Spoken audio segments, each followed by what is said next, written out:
ആരോഗ്യത്തോടെ ഇരിക്കാം. മികച്ച പരിചരണം ഞങ്ങളുടെ ഉറപ്പ്. Shoranur medical trust, Shoranur.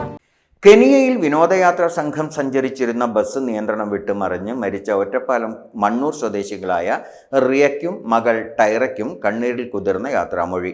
ഉച്ചകഴിഞ്ഞ് വീട്ടിലെത്തിച്ച മൃതദേഹങ്ങൾ സംസ്കാരത്തിനായി റിയയുടെ കോയമ്പത്തൂരിലെ ഭർതൃ വീട്ടിലേക്ക് കൊണ്ടുപോയി. രാവിലെ നെടുമ്പാശ്ശേരി വിമാനത്താവളത്തിലെത്തിച്ച മൃതദേഹങ്ങൾ ഉച്ചകഴിഞ്ഞാണ് മണ്ണൂർ പുത്തൻപുര ഋഷി വില്ലയിലെത്തിച്ചത്. ബന്ധുക്കളും നാട്ടുകാരും ജനപ്രതിനിധികളും ഉൾപ്പെടെ ഒട്ടേറെ പേർ അന്തിമോപചാരം അർപ്പിച്ചു. തുടർന്ന് മൃതദേഹം സംസ്കാര ചടങ്ങുകൾക്കായി കോയമ്പത്തൂർ പോത്തന്നൂരിലേക്ക് കൊണ്ടുപോയി. വിനോദയാത്രയ്ക്ക് പോയ മണ്ണൂർ പുത്തൻപുര ഋഷി വില്ലയിൽ റിയ, മകൾ ടൈറ എന്നിവരാണ് തിങ്കളാഴ്ചയുണ്ടായ അപകടത്തിൽ മരിച്ചത്.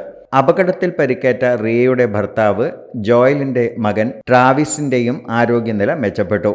ഖത്തറിൽ നിന്ന് കഴിഞ്ഞ 5-നാണ് കുടുംബം കെനിയയിലേക്ക് വിനോദയാത്ര പോയത്. വിമാനമാർഗം നെയ്റോബിയിലെത്തി അവിടെ നിന്നായിരുന്നു ബസ്സിലുള്ള യാത്രകൾ.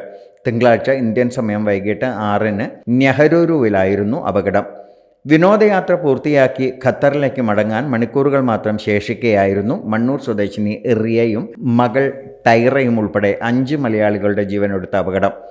റിയയുടെ ഭർത്താവ് കോയമ്പത്തൂർ പോത്തന്നൂർ സ്വദേശി ജോയൽ ഖത്തറിലെ ട്രാവൽ കമ്പനിയിൽ ജീവനക്കാരനാണ്. ഇതേ കമ്പനി സംഘടിപ്പിച്ച വിനോദയാത്രയിലാണ് ജോയലും കുടുംബത്തോടെ പങ്കെടുത്തത്. മരിച്ച റിയ ഖത്തറിൽ എയർപോർട്ട് മെയിൻ്റനൻസ് കമ്പനിയിൽ ജീവനക്കാരിയായിരുന്നു. Dot view news. കാഴ്ചകളാണ് ലോകം. കണ്ടു തുടങ്ങുക. Time kids pre school, Mannannur road, Vaniyamkulam.